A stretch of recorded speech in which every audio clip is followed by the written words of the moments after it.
Good morning. My name is Marla McGinnis. I will be the moderator for today's news conference. Before we begin, I'd like to introduce the Honourable Tim Houston, Premier of the Province of Nova Scotia, and Dr. Robert Strang, Chief Medical Officer of Health for Nova Scotia. Go ahead, Premier. Thank you, Marla. Good morning, everyone. Before we get started today, of course, I'd like to start by talking about the situation in eastern Nova Scotia and Cape Breton as a result of yesterday's storm. Pretty scary situation there for sure. The Nova Scotia Emergency Management Office is working with the affected municipalities and other partners, including the Department of Public Works and Health and Wellness, to coordinate response efforts in Pictou, Antigonish, Inverness, and Victoria counties. So we urge people to please check with your neighbors, excuse me, especially the seniors in your community. And we will continue to work with our partners to keep Nova Scotians safe. And my thoughts are with all the residents of the areas impacted. Now on to COVID. I want to acknowledge that yet another Nova Scotian has lost their life to the virus since we were last here. My heart goes out to their family and to their loved ones. If ever there was a reason to get vaccinated and to follow public health measures, this is it. As we continue to see lives truly do depend on it. And in a few moments, Dr. Strang will update you on the situation with COVID in Nova Scotia. But for me, I'm pleased to say now that things appear to be stabilizing for now. Public Health has advised us that the outbreaks in the northern zones and the western zones are under control, and cases in those areas seem to be trending down, which is good. In other good news, appointments are now open for those eligible to book a third dose, and we're expecting vaccines for children aged 5 to 11 to land in the province this week. And the team is putting the final touches on the rollout. Parents and guardians should be able to start booking appointments for their children very soon. The benefits of the vaccine are clear, regardless of the age. In this wave, we are seeing more cases in children. So please get your child vaccinated to protect them against the virus. Protecting them also protects their family, their grandparents, their friends, and their community. Thankfully, the choice to get vaccinated is the choice most employees who look after and care for vulnerable Nova Scotians have made. Our latest update from the sectors included in our mandatory full vaccine protocol continue to be very good. Most employees who have reported are fully vaccinated. In fact, 95% of Nova Scotia Health employees are fully vaccinated, and another 4% have one dose. Over at the IWK, 99% of IWK staff are fully vaccinated. In long-term care, 95% are fully vaccinated, with 3% partially vaccinated. For home care, it's 95% as well. For EHS, 99% are fully vaccinated.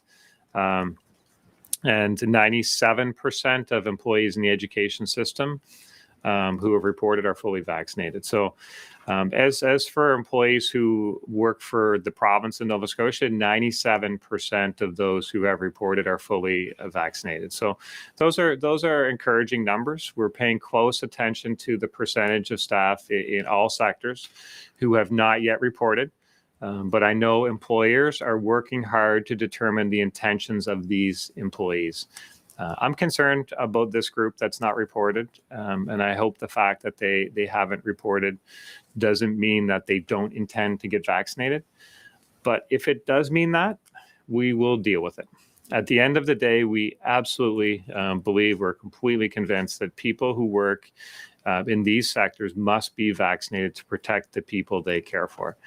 This is more important than having to deal with the impacts of staffing and services if people choose to leave, rather than investing rather than taking the life-saving vaccine. I will say that sectors are planning for, the employers are all planning for how they will handle potential staff shortages or service disruptions. But right now, there's no employer that is expecting any major impacts to service delivery. They have to deal with, and they'll have to deal with isolated issues. For example, in education, they're anticipating that there could be areas where busing is an issue due to driver availability. But these are all things that are being planned for by the employers. So we'll have the final update in early December. But I'm hopeful that we will still be able to say that we expected minimal impacts, and that's what we actually experience when the time comes. So we're optimistic that people are getting vaccinated, particularly in those sectors, and we feel that there will not be any major impacts on service deliveries, but we'll have the final numbers soon. So with that, I'll turn it over to Dr. Strang. Thank you, Premier, and good morning, everybody. And my thoughts, too, are with those who have been significantly impacted by the weather event and the subsequent flooding. As of today, we have 172 active cases of COVID-19 in the province. And I also want to extend my sympathies to the family grieving the loss of a loved one due to COVID-19. While our overall case numbers may sound high, we are seeing some very positive signs. The epidemiology is stabilizing in the Western zone. There are still some sporadic cases, but we have a handle on that. The situation in the northern zone is also stabilizing, but we do continue to see low levels of community transmission.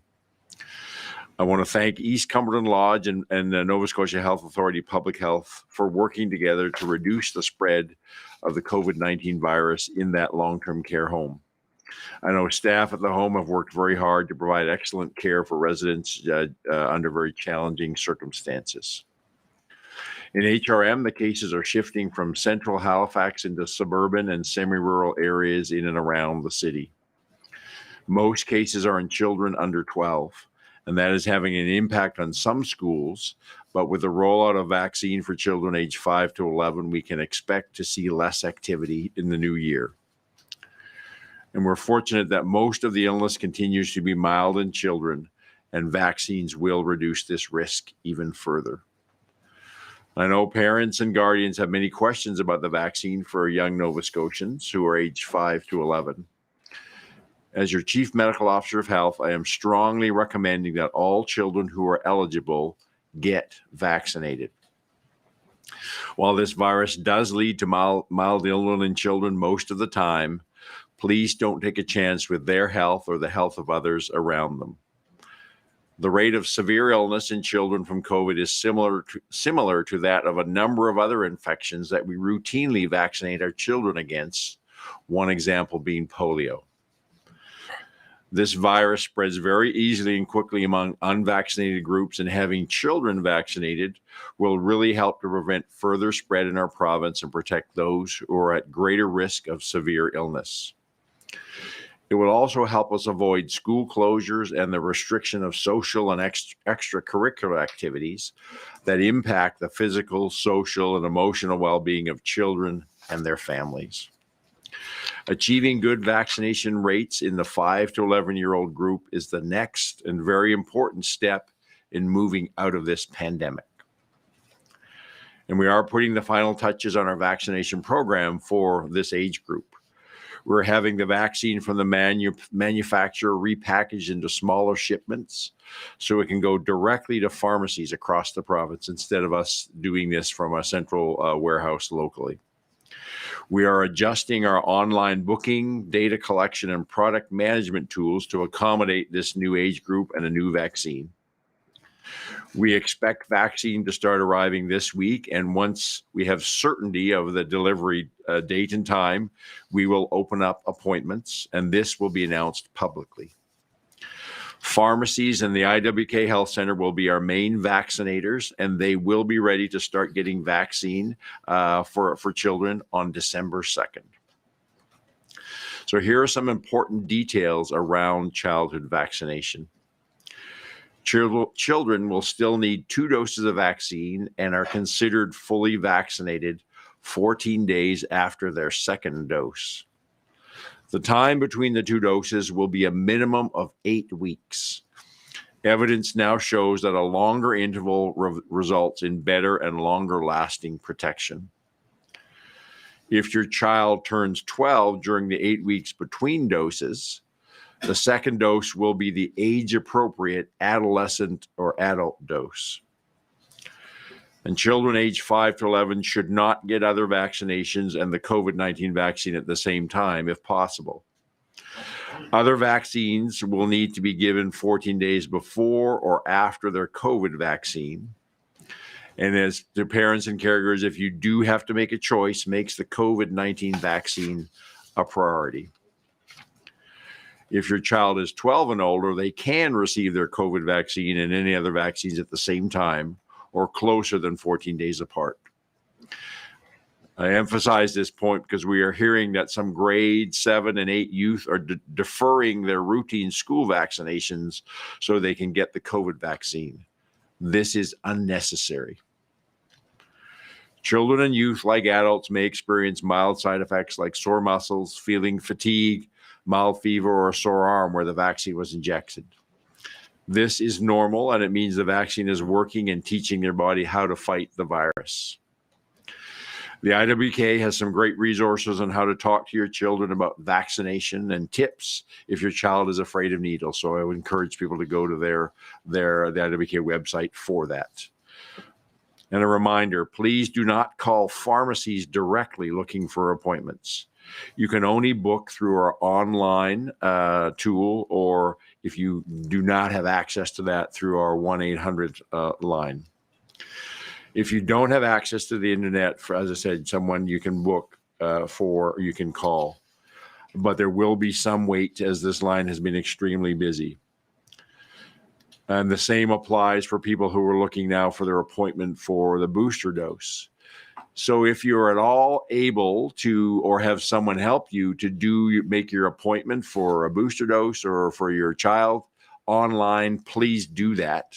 We need to preserve the 1-800 line for those who have no other ability to book their appointment. And speaking of booster doses, I'm pleased to be able to say that we opened the booking a day ago, and as of last night, we've already had 12,000 people book their third doses. A reminder to people that looking for their booster doses that you have to wait 6 months after your primary series has finished to get a booster dose. So as of today, if you received your second dose as of June 9th, you are now eligible for a booster dose, so you can please go and book. If you aren't yet eligible, you can still book an appointment, but the system will not allow you that appointment to be booked before your 6-month mark. Long days and colder weather are here, and that means more indoor activities for the next few months. This is when COVID-19 looks for opportunities to spread. And as the holidays approach and you start to get back out enjoying larger events like concerts and sporting events, we need everybody to be extra careful. Vaccination is the best way to protect ourselves, but the vaccine is not 100% effective. It will help you from becoming seriously ill, but following public health measures is another necessary layer of protection for all of us. And as much as I'd like to be on everyone's shoulder, reminding you to wear your mask or wash your hands, pointing out risk and helping you steer clear of them, that isn't realistic and actually sounds a little bit creepy. Each of us need to take responsibility for our own actions and activities. And as we move indoors and begin seasonal events and gatherings, this becomes even more important. We all know that the best ways to shut COVID-19 out of our festivities, whether at home or at larger gatherings, but we all need to follow these measures carefully and closely. Masks continue to be required in indoor public places, and there are a few situations where people are actually allowed to take off your masks in an indoor public place. If you're doing a physical activity that's difficult in a mask, like a fitness class, if you're actively eating or drinking, and I emphasize the word actively, it doesn't mean that simply having a drink in your hand or nearby during a concert or a hockey game allows you to take off your mask. If you're someone giving a performance as a singer or playing a wind instrument, no mask is required. If you're publicly speaking or officiating at an event, if you're having formal photos like an ID photo, a wedding photo, or a session with a photographer, if for some other reason you need to confirm your identity, and if you're in a courtroom, jury room, or security area in a courthouse. But with those aside, it's really important for everybody else that all of us strictly adhere to the requirements for masks in indoor public places. And then even if you're in one of those activities that allow you to take your mask off, once it's done, you need to put your mask back on right away. And it doesn't matter if you've shown a proof of full vaccination. It doesn't matter if you're seated or standing, how many people are present, if you're keeping distance. The necessary and appropriate and proper wearing of masks is an important layer, especially as we move into more indoor activities and we have larger groups of people getting together. And I do have to note that the proper wearing of masks is important. You need to have a mask that's at least a 2-layer mask. 3 layers are even better. That properly seals around your nose, your cheeks, and your chin. I still see far too many people that their masks are below their nose. If your mask is not properly covering your nose, then you're fully allowing virus to spread out in the air around you. So in this 4th wave, having a well-vaccinated population means we're preventing severe COVID illness and limiting the need for strict public health measures. That doesn't mean that we can become complacent and allow widespread of the virus, however. So far in Nova Scotia, with a few exceptions, we are finding the right balance. But the next few months are critical. Please continue to keep being careful and responsible. Keep on doing what Nova Scotians have done since day one of this pandemic to keep each other safe. Thank you very much. We'll now take questions from the room before going to the phone. Go ahead.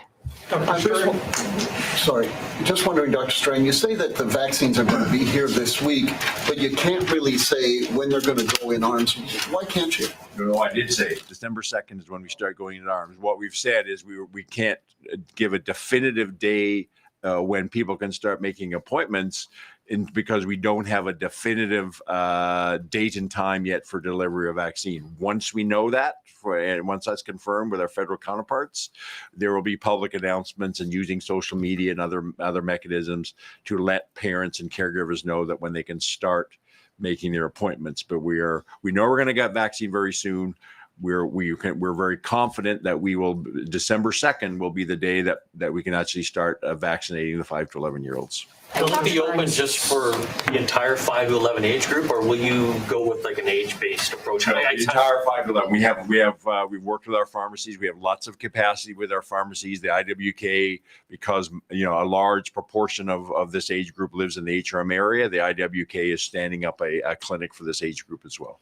Dr. Strang, some provinces such as New Brunswick and PEI have already received their vaccines and have their booking programs on the go. I'm just wondering why the delay here or the perceived delay. The key for the delay of delivery is we're asking at the federal level to, as I said, break down the bulk shipment into smaller shipments to go directly to pharmacies. Over time, that efficiency of shipping directly to pharmacies will stand us in good stead. We're also doing like we did when we stood up our adult program. We're investing in the infrastructure, our online booking system, our data collection systems, our biologic management, how we manage the distribution and supplies of those products. All of that is online. That needs to be tweaked to accommodate a new product, a different age group. We know that having that infrastructure over time proved its value. For Nova Scotia. It's not how quickly we start, it's how quickly once we start, how efficiently and effectively we can get vaccine available for families and children. We'll have lots of ability for people to get immunized in the coming weeks in December. Nova Scotia's courts are refusing to tell us if there are judges who are not vaccinated, and they won't even say what their policies are, what the policies are for courts for judges getting mandatory vaccine. I'm wondering for both of you, if both of you could comment on that, if you think that's appropriate. You want to go ahead first? Yeah, I think it's important that that those officials who are in our court system, that's part of our, part of government and agencies that work along with government, that we would expect that judges and other people working in the court system would be vaccinated like everybody else. We'll continue to work through the Department of Justice on this to try to understand any issues or challenges they may have. I would say just on that, I would say that Nova Scotians judges play an important role in our society, but they're no different than every other Nova Scotian. They should be vaccinated. Nova Scotians often don't have a choice on whether or not they're going to be in court. Is it fair to Nova Scotians that they don't know if the judge who's sitting in the same room with them is vaccinated? I would it's my strong opinion that judges should be vaccinated, and we're gonna dig into that and find out. But if we can extend the policy to them, which I hope we can, then we'll make sure judges are vaccinated. They should be vaccinated.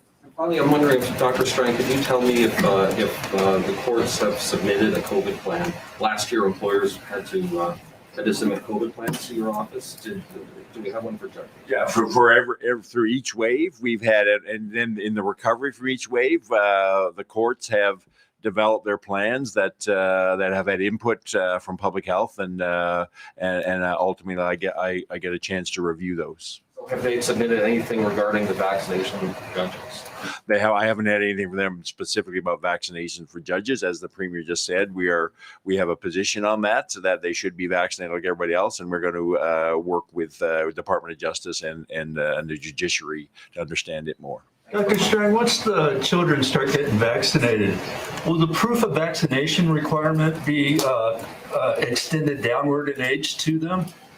So certainly not immediately. That our proof of vaccination requires people to be fully vaccinated. So 5 to 11-year-olds will take a minimum of 8 weeks from their first dose, and an 8-week interval, then their second dose. Given that, it would be in February that we'd start to have children who are fully vaccinated, at which time then we're going to continue to look at the need for proof of vaccination in general. So we'll continue to look at, but certainly we are not going to require proof of vaccination in these early stages, because that's not fair to kids. They haven't had time to get fully vaccinated. And that was my follow-up question. As children get vaccinated in large percentages, do you foresee a time when the proof of vaccination requirement will be dropped?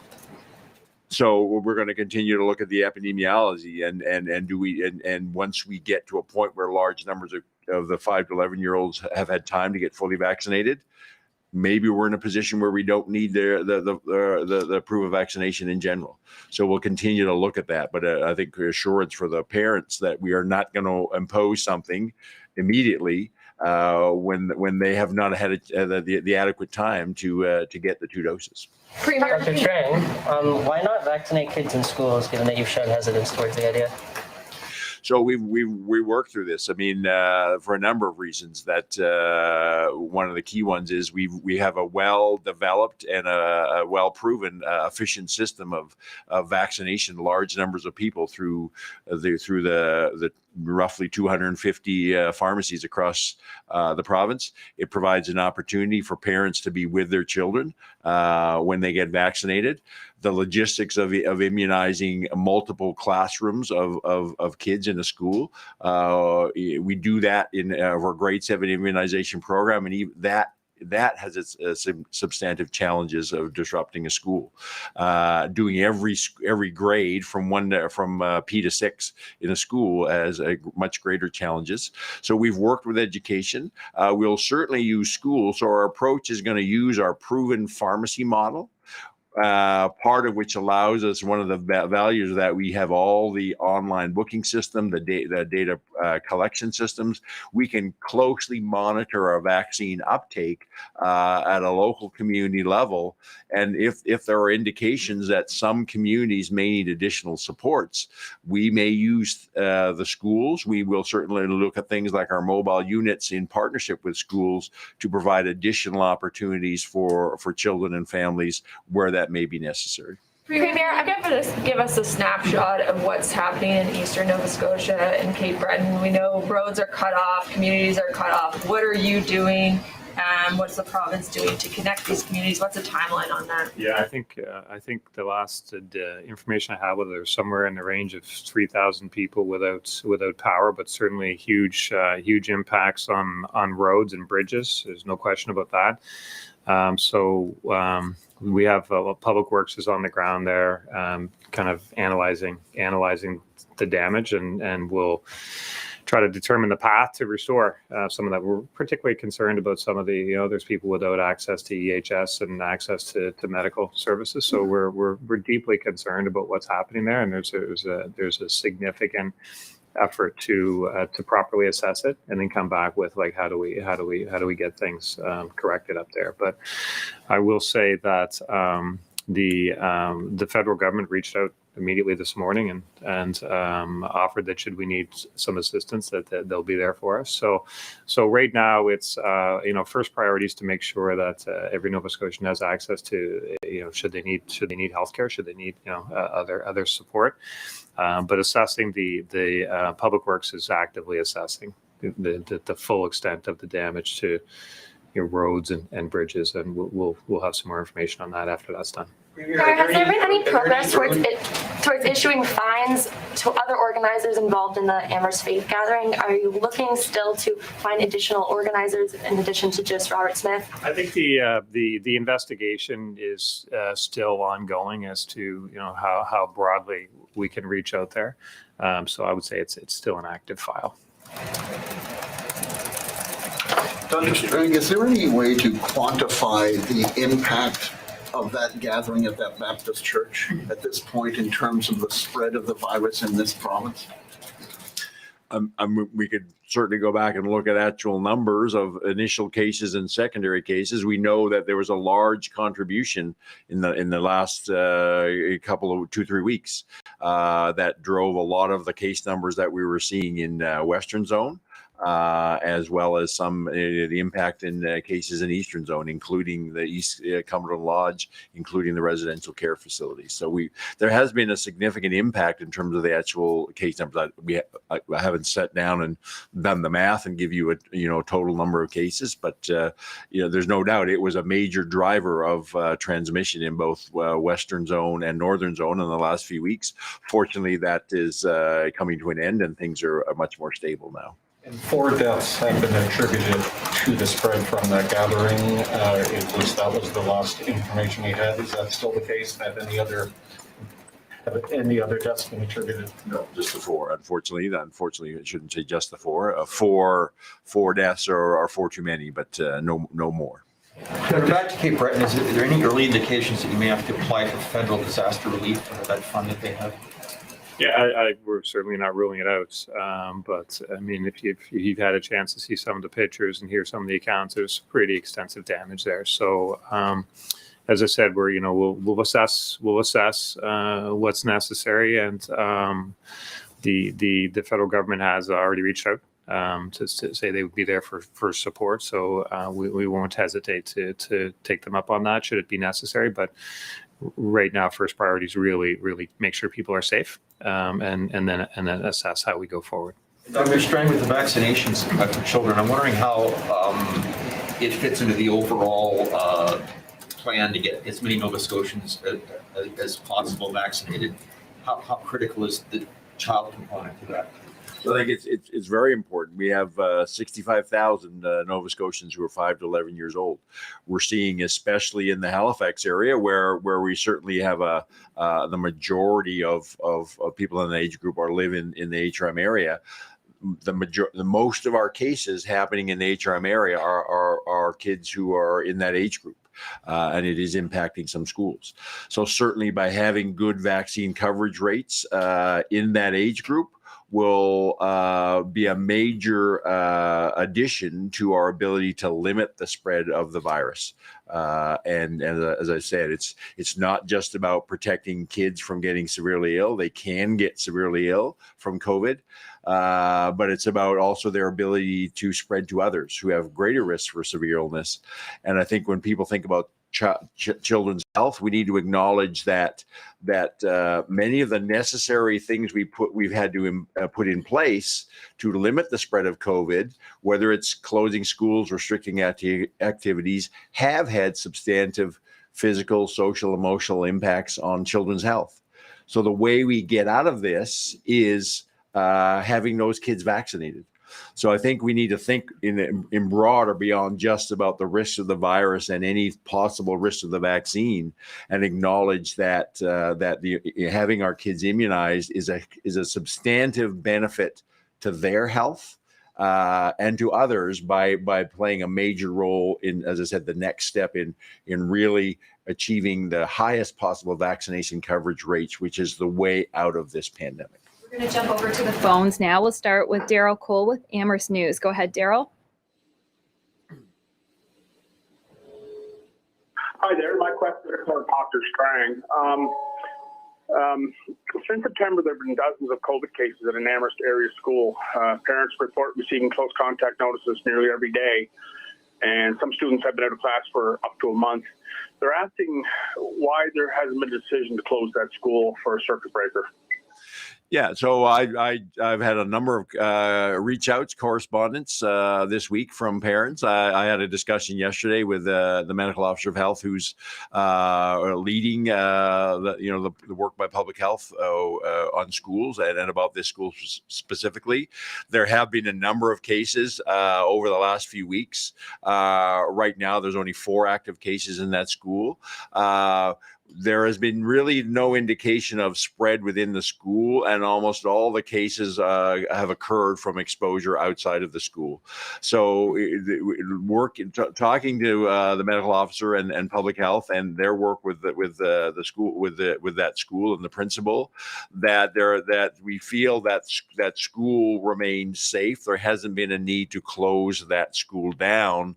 What they're seeing is a reflection of some of the community transmission in that part of the province, which is starting to tail off. I certainly recognize that the imposition and the disruption that it occurs to children and families those who are identified as close contacts and having to be home for a week. But there hasn't been any indication of a need to close the school in general and have everybody home. I have to come back to make the point that the way out of this situation with this school and other schools is to continue in the short term, continue the work that we're doing, but it's vaccinating kids. So if you're concerned about your own child and the impact on your child in schools, make sure your child get vaccinated. Do what you can do to support other children getting vaccinated. That is what's going to allow our schools to have the fewest possible disruptions in the coming weeks. Daryl, do you have a follow-up? Yes, please. I know there are 5 schools in Amherst. There's 3 elementary schools, a junior high and a high school. But when you talk about community spread, it just seems that there's only one school that the cases are coming from. I guess my question is, what does it take for the province or public health to decide to close a school?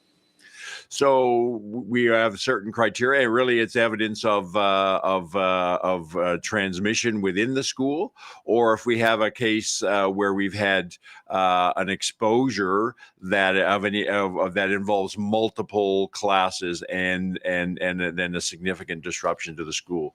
We have not yet met those criteria in the school in question. Next, we'll go to Pat Healy with Laker News. Go ahead, Pat. Hi, this question's for Premier Houston and Dr. Strang. It's being reported that Dalhousie University is not enforcing their proof of vaccination or proof of negative test for students and teachers to be on campus, something they announced they would be doing to ensure campus safety back in August. What are your thoughts on this? So it's the first I've heard of that. So I'm going to take that and through my colleagues in the Department of Advanced Education, we'll raise that and try to understand that more from Dalhousie the Dalhousie University's administration and their perspective. Pat, do you have a follow-up question? Yes, I do.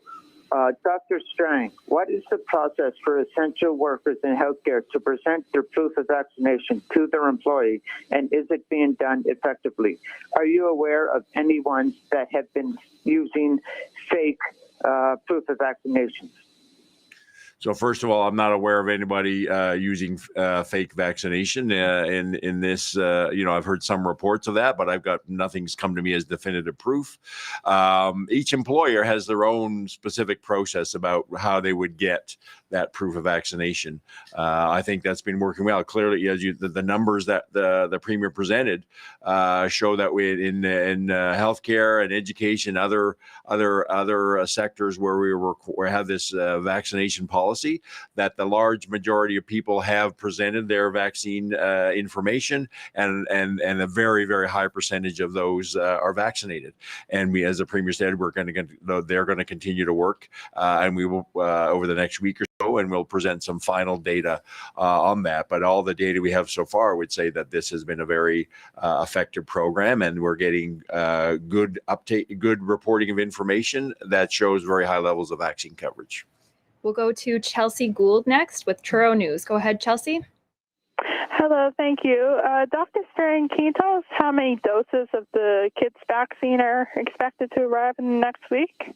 Well, I don't have the breakdown. We're going to get multiple shipments of vaccine. We have, the 5 to 11-year-old population is about 65,000, so we're going to need that amount of vaccine times 2. There's no issues at all around vaccine supply. We have lots of vaccine in Canada, and we have every confidence that we'll get the necessary vaccine. That over, as I said, it's some staggered shipments over the next few weeks as we roll it out directly to pharmacies and our other clinics. Chelsea, do you have a follow-up question? Yeah, thank you. I'm also wondering about the vaccine supply for adult vaccines in the province. Do you know how many doses there are, and if there seems to be enough uptake for these before any expiration dates? Again, I don't have specific numbers of doses. Canada has an excess of vaccine. We've heard that from the federal government. Vaccine supply is not an issue in Nova Scotia or in any other province or territory. We have lots of vaccine. So that is, and so we have lots of ability to make sure vaccine is available for whether it's for people starting their primary series. We still have a few Nova Scotians and encourage those who aren't yet vaccinated to do that. People getting either their third dose, and now for the 5 to 11-year-olds, supply is not an issue. And finally, we'll go to freelancer Linda Pinozzo. Go ahead, Linda. Hi, thank you. This is a question for both of you. During the third wave and now the fourth wave, there have been Health Canada authorized monoclonal antibody treatments that were meant to be provided early for people who come down with COVID and are at high risk of serious progression and hospitalization. And during the third wave, the province had 150 doses of bamlanivimab, which was effective against the Alpha UK variant, which was the one circulating here at the time mainly, but only one dose was used. And Health Canada has recently sent Nova Scotia new monoclonals that are effective against the Delta variant. Saskatchewan and Alberta have made the treatments available to those at high risk. In Alberta, it's being administered by paramedics in people's homes. And there's also a pilot project in Hamilton. My question is, why aren't these treatments being offered routinely to Nova Scotians to help them stay out of the hospital and potentially save lives? So we have a team, Nova Scotia Health, our COVID therapeutics team, experts in infectious disease, is being led by Dr. Lisa Baird. They are looking at all the evidence around various treatments for COVID. I'd have to defer to them of their making the evidence-based decisions around what treatment modalities we have available here in the province for people who require, in hospitalized and require, various medications for treating COVID. Linda, do you have a follow-up question? Yeah, I do. The state of emergency, which has now been going on for 20 months, was first declared to help contain the spread of the virus. And the proof of vaccine policy was also described as being time limited to help us get through the fourth wave. And you did just touch on this, Dr. Strang, but I just wanted you to expand a little bit. What do you need to see happen? And what are the metrics that you're actually using to decide when to lift each of these measures? So I think, as I've answered before, we look at a number of things. It's not just case number. It's what is the pattern of the time trend, the 7-day average of case numbers, where is that trending? The percentage of cases that we don't have any indication of where they might have been exposed. We look at our level of hospitalization, both medical and ICU beds that have people with COVID. We look, looking at our vaccination rates, but a lot of it is not just numbers. I'm in regular, mostly daily communication with the medical officers of health who are there supporting the public health investigations, and for them, we all look at what is the context in which the transmission is happening. Is very important beyond just the numbers. So we will continue to look at that. One of the most important things, there's two key factors. We still need to have the 5 to 11-year-olds immunized, as we just talked about in detail. That's the next key step. We have to understand that there's a lot of virus activity. It's well controlled in Nova Scotia, but there's lots of virus around in other parts of the country, other parts of the world. We're moving into the winter months, lots more indoor activity. So I think we have to take all that into consideration. And the reality is that to get us through the winter months safely, we're going to have to stick with the program, if you will. The measures we have in place are working. Proof of vaccination, indoor masking are critical. We talked today a lot about the personal responsibility for all Nova Scotians doing what they need to do in their personal measures. We need to continue that to get us safely through the winter months. And then we'll really start to look at where we're at coming out of the fourth wave. We'd hope that would be sooner, but the fourth wave is in all reality is here through the winter months, and we'll have to continue to do what we're doing for a few more months. We can come back to the room for a question or two. We'll start with Jean. Yeah, Dr. Strang, how long do you think it'll take to vaccinate all those 65,000 kids? Or obviously not all of them are going to get vaccinated, but the vast majority, I would assume. Yeah, with our capacity in our pharmacies, we looked at the numbers. We should be able to get through the first dose if everybody comes forward, get a high vaccine coverage rates before we get to Christmas. We know that people will be less likely to come out and get vaccinated over Christmas, but we have lots of capacity through our pharmacies, through the IWK, and in secondary measures, if we need to bring them in, that there will be opportunity to get anybody who's 5 to 11-year-old to get vaccinated in the coming weeks before Christmas. And how far are we away from vaccinating people who are newborns to 4 years old? So that data is still being, accumulated through some clinical trials. And there's no timeline on that. I was on a national call yesterday, and that question about under 5-year-olds when they might get vaccinated. There's no timeline at all yet from Health Canada on that because data hasn't been submitted. The clinical trials are still ongoing. Just to follow up, the before Christmas reference means how many do you want through before Christmas? The majority? We have the ability. Our target is 80%. So we have the ability if we have 80% of that 65,000, we certainly have capacity in, as I said, our pharmacies, the IWK clinic, to get that 80% vaccinated. And if it's higher than 80%, we'll make sure we have the capacity there as well. That's why we've chosen to go with the pharmacy model. It is shown that it works, it's efficient and effective, and we look at the number of pharmacies and the number of doses that they can deliver within their schedule. We have lots of capacity for the 5 to 11-year-olds prior to Christmas. Dr. Strang, just a couple of technical questions. When people make appointments for children, will they automatically be booked for the 8 weeks out as was done with adults for their second shot? I haven't asked. I'm assuming that's part that we're doing that, but we can confirm that. Okay. I also have readers asking me when the age limit will be dropped for the third doses from below 70. The NACI, but that'll be based on NACI recommendations. Right now, NACI is recommending 70 and above.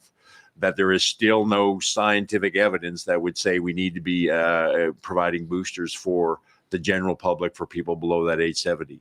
Despite many jurisdictions, U.S. and others doing that, there's no evidence that would say that's necessary this time. Our approach has always been to follow the science-based recommendations from NACI.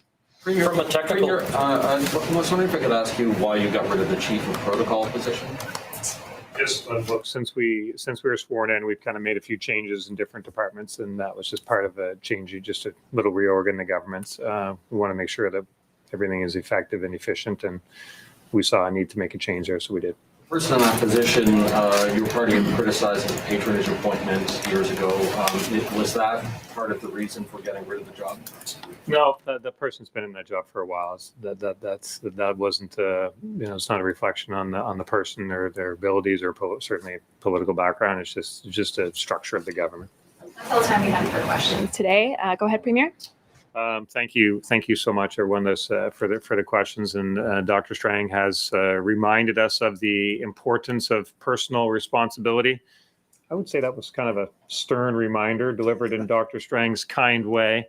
But time and time again, Nova Scotians have stepped up during the pandemic to do what's right to keep themselves and others safe. And we need to keep doing that. Wearing masks, getting vaccinated, and the other public health measures are what has allowed Nova Scotia to return to where we're at, which is, pretty near normal compared to certainly to other areas. So, but the reality is, and this is where the personal responsibility comes in, is COVID is still here. And that means we need to keep stepping up, especially as we enter the holiday season and spend more time in indoors around family and friends. So please just continue to do what you've done. What makes us Blue Nosers.